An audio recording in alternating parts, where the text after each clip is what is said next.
So here's a case in point. Persian Gulf War illness. Okay, 34 years ago, we knew that was happening. 46,000 documents went missing during the previous administration, and we haven't been able to locate them. And these documents were very important in establishing claims, and not only claims, but also to look and see what really happened. Like, like how do we prevent this in the future? Okay.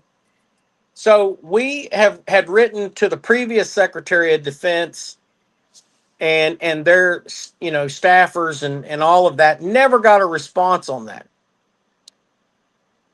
Within the first 3 weeks of Secretary Hegseth coming in and all of his team that he brought in, we started getting responses.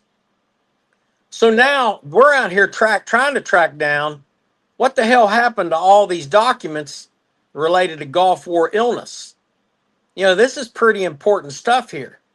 This is talking about, potential sarin exposures, and other forms of nerve gas, biological agents, the whole weapons of mass destruction, that shit existed over there. Okay.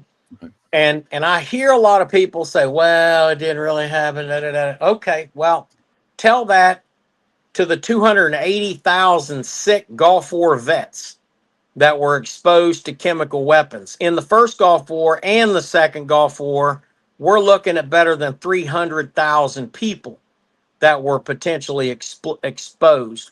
We don't know what that's done to future generations. But we also have people that were in the same area that had no effect whatsoever. So there's potentially some significant medical breakthroughs that could happen from testing guys that don't have the issues. You know what I mean? I'm very fortunate. I had 5 spots on my right lung, but I don't experience the same things, knock on wood, okay, so far, that others have experienced.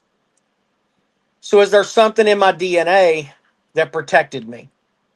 And if so, shouldn't we test that, duplicate that, figure out how that happened? So,